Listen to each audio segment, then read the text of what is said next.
Hi, I'm Danica. I'm an artist who works part-time, and I've done quite a few commissions over the years. There's a few mistakes to avoid when it comes to taking art commissions. First, you'll hear from my art commission client, Jim Riley.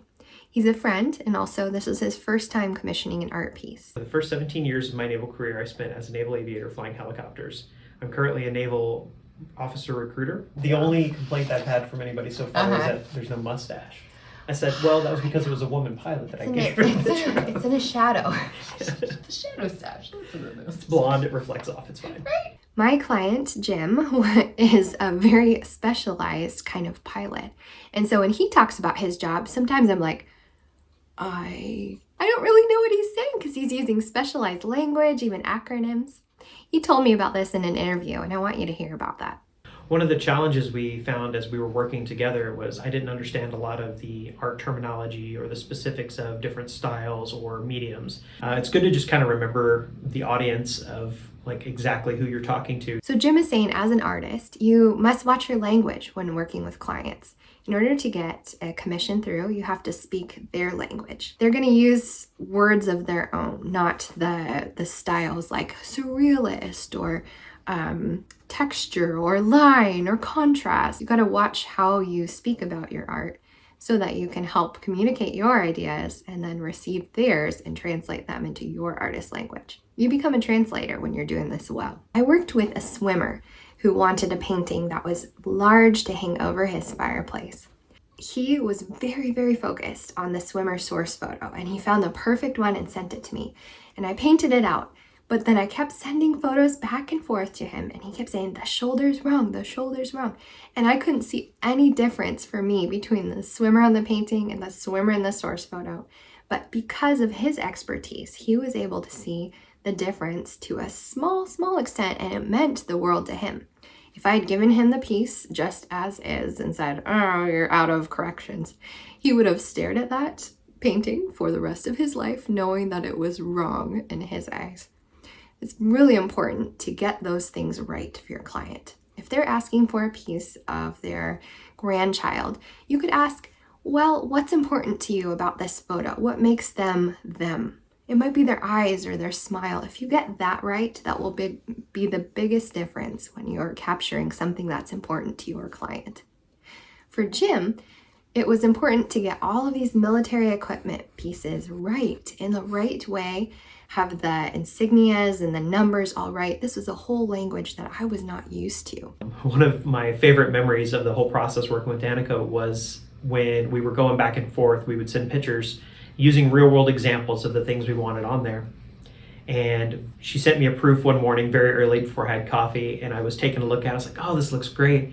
Came back a couple hours later and looked at it and went, wait a minute, one of the ships on there was actually a ship from a nation that wasn't one of our own. So it was actually an enemy ship that was in there, and not what I was looking to represent at that time, especially so close aboard. And that was such a good lesson for me because I need to make sure that I'm working with my client, speaking his specialty language and checking in the right places to make sure this painting means everything to him and not something completely different. We were able to kind of work through that problem. And again, that's one of those great advantages of having a good set of communication is to talk through that and being able to go, oh, that's not quite right in that relationship. You know, there's no ego. We're just working together to make it the exact product that we were looking for at the end. What was the experience of commissioning like for you? So we did, at first it was a bunch of texts and then getting the photos, putting together a proposal, and then I did on Canva like all these mock-ups, and then as I was painting I'd be like, wait, what is this that I'm painting? Right. And then slowly getting to the end where I wouldn't show you anything, I just had a couple of random questions. The whole experience of commissioning the art piece and working with the artist was a little bit of a challenge, just because I really didn't, it was hard. If I could put it on paper, I would do it myself, right? I had a vague idea of things that I wanted to be a part of that, but I didn't really have a solid picture. It wasn't like a photograph in my mind of what I wanted. And that was great being able to work with Danica to find out like what was actually important to me. It was, you know, what was going to be the focal piece, what was the background going to look like, and why each one of those things meant something. And kind of being able to work through all that, the picture would form more in my mind. I used to sketch out my paintings, but it ended up taking a lot longer than I wanted to put into the painting, for the value that I was getting in return. When I send my client the options for sizes and price, I send a couple of options for content as well. I do this by using Canva because my Photoshop skills are not very good. So I take resource photos, whatever they've seen that they like and they've sent to me, or things that I want to see in the painting. And I do kind of a crude digital mock-up of a painting.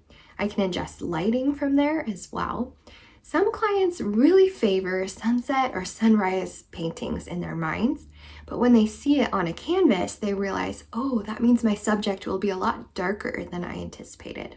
So the mock-up process is really important, and I do it throughout my conversation with the client. It's not a science for sure, but it is an art with talking with clients, learning to use their language, and getting back to them in a timely manner that honors their timeline and their time working with you. I also want to talk about source photos. I have a couple of pieces that I've done that when I finally received that photo, I had already said yes to the commission, but then I got the photo and I realized that the quality was horrible. And so it took me a lot longer than I anticipated to extrapolate the details that just weren't there in the photo. Source photos are really important. One of the things that really made the portrait stand out for me at the end was the nuances that the artist was able to put in. Danica knew people in my life and was able to reach out to them behind my back and talk to them about like what was important to me, some memories that I had along the way.